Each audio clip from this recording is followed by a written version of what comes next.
Welcome to Nature's Neighbor on AM 1230 KPRL. Nature's Neighbor. We're live and local and all about living sustainably right here on the Central Coast. Good afternoon, Central Coast. This is your host, Melanie Blankenship, sitting in KPRL studio with my boy, Chad Stevens, ready to ask questions, answer the phones for all those gardening, food, farming questions that are going on out there. But I'm here to talk about weather. Yay, we got some rain. How exciting is that? It's about time. Oh my goodness. And this area is so beautiful, but we left Templeton pouring rain. Mm-hmm. Literally rain gutters gushing out muddy water because of how dirty they were. And to come to Paso with that broken up skies, and certain areas in Paso are getting those little thunderstormy kind of things, but it's warmer here than it is in Templeton, and literally just drove 10 minutes to get here. I mean, that's how lucky we are to have all this different diverse. I mean, we were getting dumped on in Templeton. It was really exciting, really rewarding, because thank God the dust is gone. Because I didn't think I could possibly dust anymore. I think we actually maybe put a little dent in that conquering of that dust with that type of rainstorm that we had. And so all those people that are out there, let's talk weather, let's talk what does this bring now. This is literally what we've all been kind of waiting for, is that transition, that change that we have been waiting for, and a little bit of measurable rain is what sets us off for that. And so here we are. This is the time now where the ground is needing to be cleaned. This is when the ground is needing to be, opened a little bit, let oxygen flow in to be able to conquer those weed seeds, conquer the bad bugs that lay their eggs in the soil. For instance, the African beetle, also known as the green ladybug, that loves to skeletonize all our tender, soft, leafy greens that are in the middle of summer. They thrive in above 72-degree temperatures, so they're not going to be prevalent during the winter garden. Plus, they like high, rich, nitrogen-fixed plants. But so our wintertime crops don't thrive in that. So this time of the year, you're not going to see them as much. But this is the time of the year when we combat the population for next year.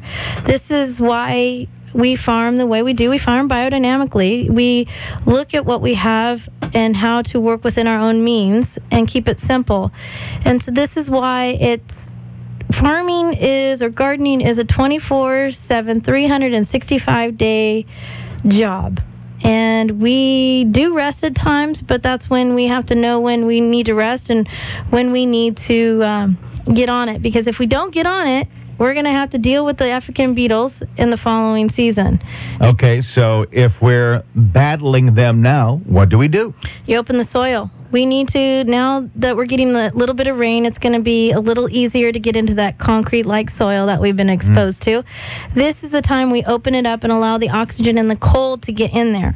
These bugs lay their eggs in the soil, so therefore exposing the soil to the cold and to the oxygen is what's going to combat or kill their eggs. So therefore they can't, because the adults have laid their eggs, and once the adults have laid their eggs, they die. So they're not going to be thriving this time of the year. And so this is our time to be able to combat. Also, opening up the soil and getting the oxygen and the cold in there also combats a lot of weed seeds. But the biggest trick to farming and gardening right now is cleaning. The fall is all about cleaning and organizing and feeding and getting ready for the winter time, which if you're in anywhere else like California, you're going to be layered in snow, so therefore you have to go dormant or you hibernate. California, we don't understand what that means. That means just we go to Cayucas in January to warm up a little bit. So that's, this is more of my beach time than I get any other time of the year. But this is the time of the year that we are working on making farming easier for us during the summer and springtime planting. But also, this is the time of the year when cover cropping is being planted. Now that we got the little bit of moisture, the ground is easier to open up. Seeds are going to be able to germinate a little easier. They're not going to sit dormant as long, because the warm, dry soil allows the seeds to just kind of sit there a little bit. You can keep watering, yes, but they're not going to thrive like they are now with this type of moisture and potentially cooler climates coming.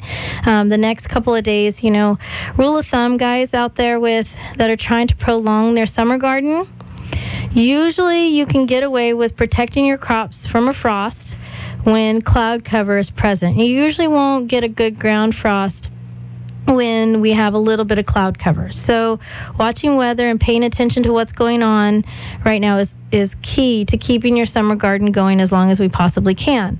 They are showing temperatures, the forecast is the forecast. And you've got to understand where you live or where you're farming, because just like what I explained on just coming from Templeton to Paso and the drastic temperature change, and we were getting a little more rain than Paso is, just that difference right there can make a huge difference if you're trying to prolong your summer garden. And why I say this is because the forecast is only calling for 36-degree nighttime temperatures.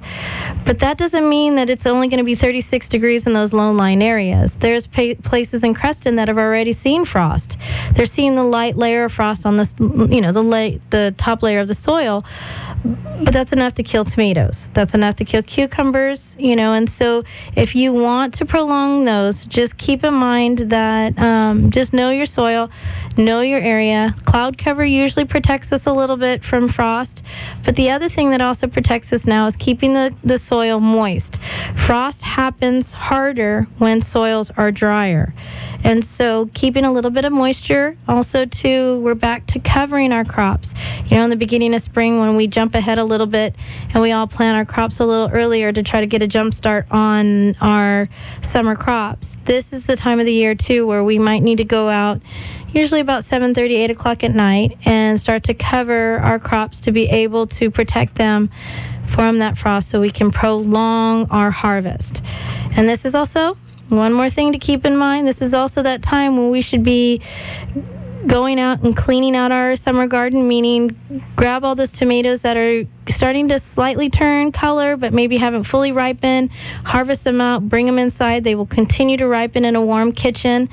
Also, make sure to pick the pretty one, the one that doesn't have any splitting or sunburning or cracking, and put it in a good ceramic or glass bowl with some good, a good cheesecloth material or something that can breathe kind of material over the top, because you don't want to watch what's going to happen, and or you want to try to prevent any fungal gnats to get inside your house. But let's keep these tomatoes or vegetables that you're taking out of your garden at a good consistent 65-degree temperature, and let it rot.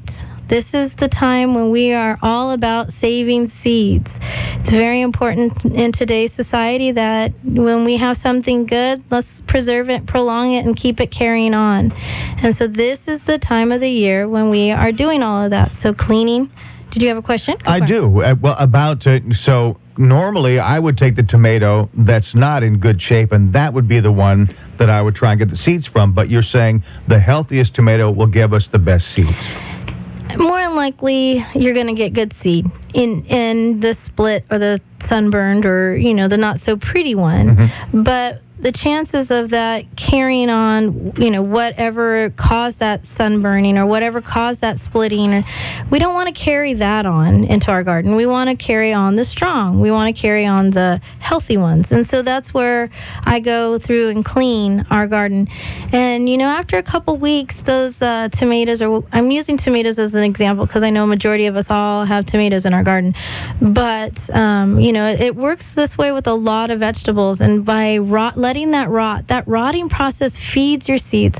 Also, rotting is also another form of pasteurization, or also known as cleaning. And so you have a better chance of not carrying on bacteria or certain types of viruses by allowing those vegetables to rot. All that sugar turns into a good bacteria that actually helps feed the seeds. There's been many times where I've taken and sliced a tomato, ate half of it, and then saved the other seeds. And then I go in and I'll try to grow those seeds. Well, they will germinate. They'll, grow into green. But I don't get a really good production of fruiting from them. They weren't strong enough to actually fruit. And also I have seen some bacteria transfer that way as well, where when I let it completely completely rot and let it go through the hairy green and good smelling and and those little flies that are flying around, that is not a bad bug. It's fungal gnat is what it is, and they're feeding on the fungus and they're keeping the fungus going, and it's all in the sense of a system and a cycle, and everybody's kind of surviving off each other and feeding each other and letting the composting happen. And so they, once it fully liquefies, you're going to have, quite a few seeds in the bottom of that bowl, and air dry it. Put it in paper and keep it at an even temperature and save it for your next gardening season. And that is how we continue to carry it on. This is the time of the year where I find more people are not wanting to think so much about gardening. And this is my time of the year where I'm saying this is a crucial time of the year to be able to carry it on. And yes, you're talking to a nursery grower, you're talking to a seed grower. So of course I want you to always rely on me, to be able to come in and buy my stuff. But at the same time, my goal at Nature's Touch is to, yes, I can do it for you, but let's do it together and look at the variety, look at the amount of people that we can feed. So let's do this together. Here we are on our first break. Give us a call at KPRL with your questions, comments, and concerns. I want to talk about water, too, a little bit. And also, don't forget about our Thanksgiving turkeys. I want to continue that conversation.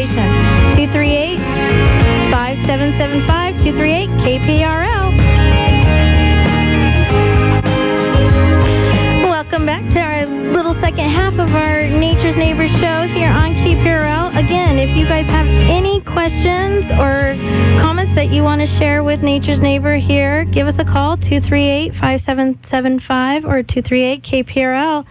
I am Melanie Blankenship, the owner of Nature's Touch Nursery and Harvest in beautiful downtown Templeton. And when we left off, I kind of threw out that this is going to be the last week, more likely, that we will probably have turkey deposits accepted. We're starting to get to that final number of all the count to have your freshly harvested, all open pasture, all fed, non-GMO, organic feed turkey for your Thanksgiving dinner. They are absolutely beautiful. We have a variety that we're being raised right now. It's Island Palm, and then also we'll have a little bit of Narragansets. And I also have some Bourbon Bronze turkeys available as well. These are all heritage breeds. What is a heritage breed? Heritage breed is a variety that has to date back at least 50 years or more with no change. It's a breed that you carry on because it's the stronger, it's the healthier, and it seems to thrive. We did the Island Palm breed this year because of cosmetic reasons, but it's still a heritage breed. It still dates back just as long as any of the other ones. And so cosmetic is just the way that they dress out, and they have white feathers instead of black feathers, and so they look a little prettier in a package. So they're beautiful birds, healthy. I'm excited. This is probably one of our better years of raising turkeys. The last couple of years we had some struggles on health reasons. It wasn't strong. The feed wasn't as good a quality as it is this year. We have a lot more variety when it comes to finding non-GMO feed. So see what happens when we start demanding and start requesting and following through and understanding what we're asking for. We've been working on that project for about 5 years, and finally I can actually say that we have a good selection of non-GMO. I'm never going to say it's cheap because it's never has been, nor do I expect that it's going to be. And it's also kind of a sad thing when you try to figure out what is the definition of cheap. Yes, there's more, cheaper and pricing feeds available out there, but to know exactly what's in that bag of feed is more important to me than the price. I know I need to stay within a budget. I know how to continue the life form of this turkey and raise it quality, but I would rather have less amount, good quality, good health, transparency in our food than to not know what's really in our food. So that is how we raise these turkeys. They're all open pastured, meaning they're just free ranging, cruising around, being birds, and so they are, quality of life is what we're going to have for your Thanksgiving bird. So that is this week. So contact Nature's Touch Nursery and Harvest in downtown Templeton if you want to get on the deposit list. Literally, they are going to be raised all the way up until the Sunday before the Thursday of Thanksgiving. They will go into the plant on Monday and be harvested and processed and inspected by USDA Monday and Tuesday, available for pickup Tuesday afternoon and Wednesday inside our store. So never frozen, never changed. They're inspected, refrigerated. That's it. So that is what our Thanksgiving birds are all about. Also, too, guys, if there's a special item that you're going to need for Thanksgiving, like organic green beans, truly 100% honest, no nitrate fertilizer ever used green beans.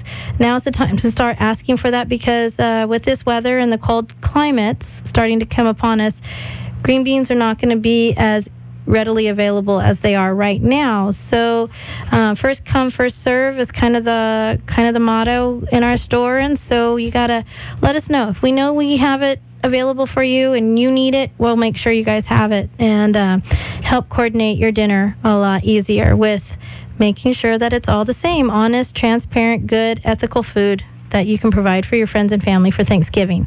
Now, in getting the turkeys, you have to put a deposit down to get the turkey. Can they do that online, or do they need to go into the store? They need to call us at area code 805, of course, 434-3062. You can always email me, naturestouch@sbcglobal.net, and then we'll contact you by that, or just come into the store and put it down. Yes, we can take credit cards over the phone and do that transaction through that.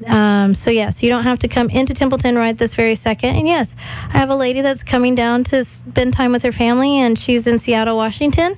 She called us and put a deposit down on her turkey to be able to feed her family a turkey from right here. So it's pretty exciting when that goes on. So yeah, you don't have to come into Templeton yet. The phone call, email is the best way.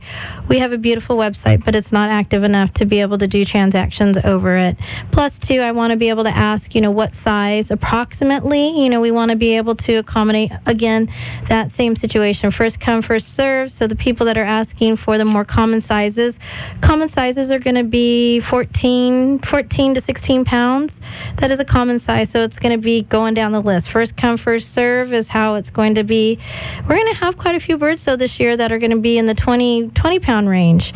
And, that's the fun part. I don't know very many people that can handle a 25 to 26 pound bird, so we actually harvested a little earlier. So we actually have a couple of those turkeys left that we're making a special deal on right now that we have harvested earlier, because if we would have waited out, they would have gotten 26 to 30 pounders. And you would have had leftovers till Christmas. Well, that, or you need a forklift to put it in your oven.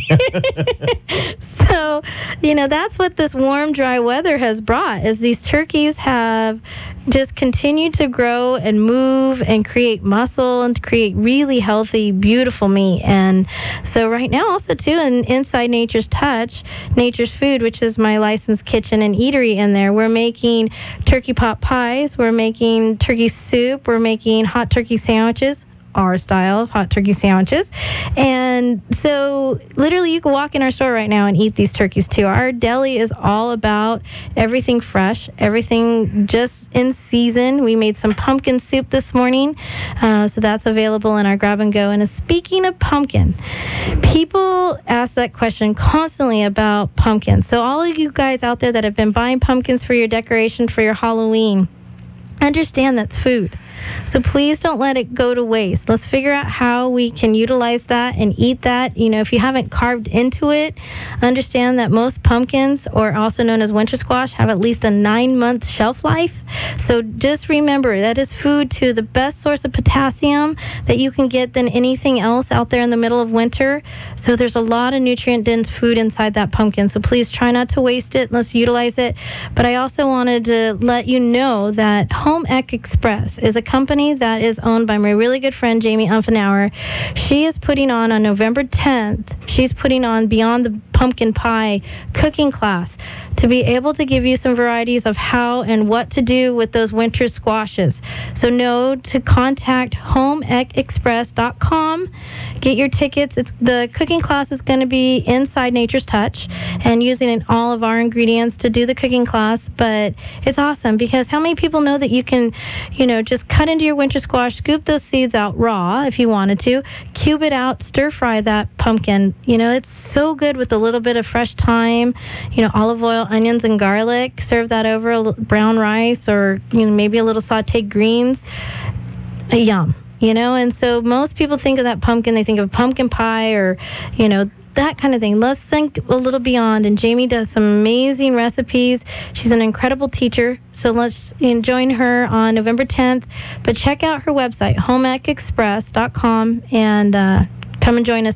That is a paid class, but just also keep in mind, she just texted me, November 16th. I'm giving out the wrong date. November 16th is the date for the cooking class.